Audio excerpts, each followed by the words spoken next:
Ladies and gentlemen, I am extremely happy to be with you this morning and to associate myself with this pleasant function. On an occasion like this, I would like to say a few words for improving the administration in our country. Every person who is not dealing with a specific subject in an expert way would naturally like to go in for generalizations. I am not an expert in any subject, and so I can say many things about many subjects. Looking at this institute from a distance and going through its publications, it seems to me that it has been making good progress. We have been informed that similar institutes in other countries have begun to appreciate the work of this institute. There can be no doubt about the importance of the work which you are called upon to do. I am glad that from a small annual business session, this gathering of so many distinguished persons will spread out into a conference on a specific subject matter, namely recruitment and training for the public services. I feel that this is something really solid and worthwhile and would bring definitely good results. It may be that the results are not very obvious, but it will be in any case an earnest discussion of subjects of high importance. I often wonder how we should approach these subjects. There are several possible approaches to them. I hope most of you here are either of the administrator type with actual experience or the professor type. Both having a fund of knowledge are very important. I do not think the man in the streets approach is likely to be well informed or even very helpful.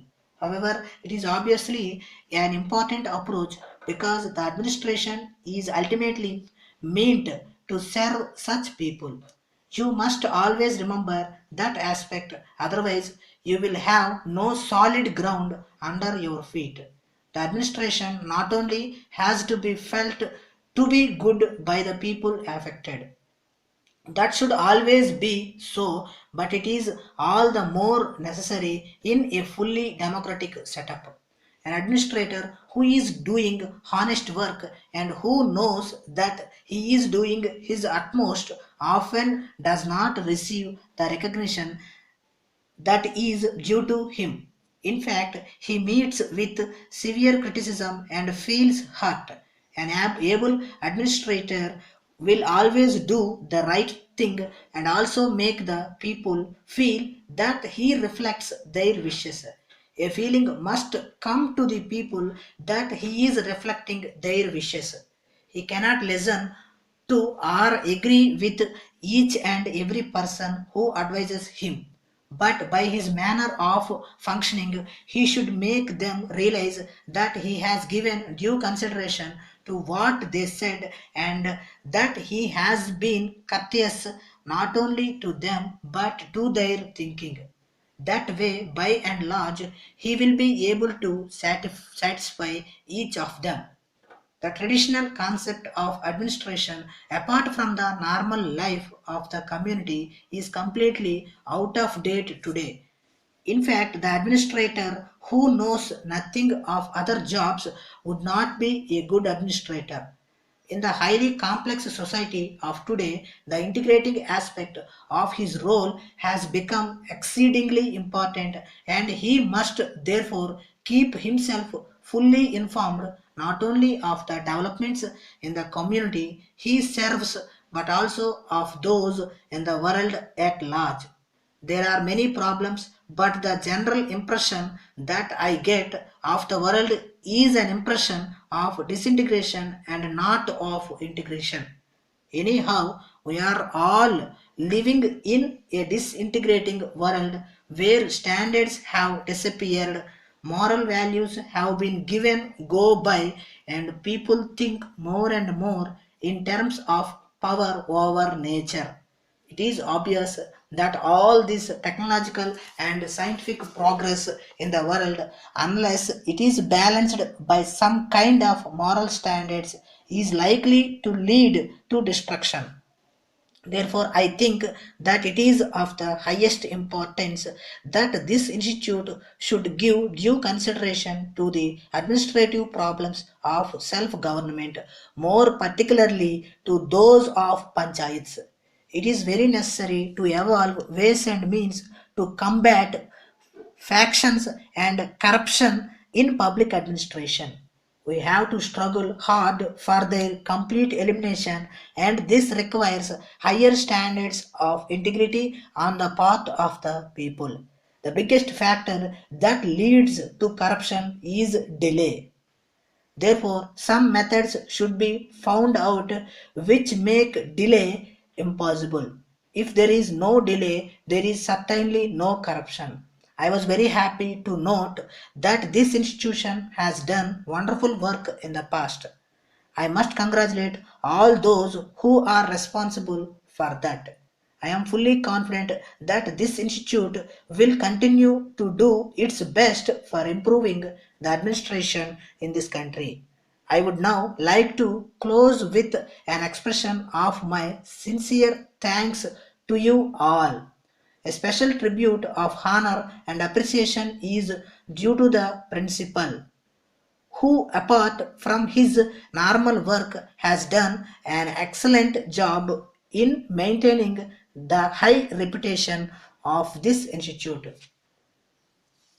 Dear friend, with further reference to your interview, we have pleasure in offering you the post of a clerk cum sales assistant on the following terms and conditions. You will be entitled to draw a total salary of rupees 600 per month. Your appointment in the first place is for 6 months only and is likely to continue on your work being found satisfactory. During the period of first 6 months, your services can be terminated at a notice of 1 day, and likewise you can also give us 1 day's notice if you want to leave us. But after confirmation of your service, either party will have the right to do so at 1 month's notice. You will be entitled to contribute to your provident fund at the rate of not less than 50 rupees per month. You will be entitled to 15 days casual leave and 30 days earned leave in a year. You will be entitled to claim traveling allowance and daily allowances as and when on tour. Regarding functions of your job, you will have to attend to the work of getting orders from our customers and send them necessary invoices or bills as the case may be. In addition to this, you will have to assist the office manager in preparing annual accounts, stock verification, etc. When you will remain in office and also attend to the work that will be entrusted by the office manager.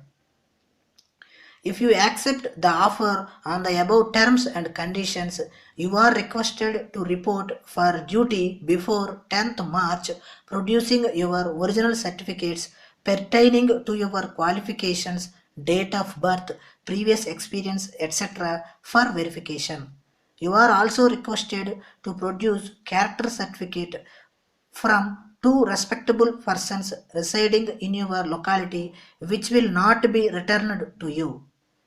If you are not willing to work under the above terms and conditions, send your reply intimating your requirements on the workload so as to enable us to place the same before the meeting of board of directors of our company for their consideration. Later, the decision of the meeting will be communicated to you. Yours faithfully.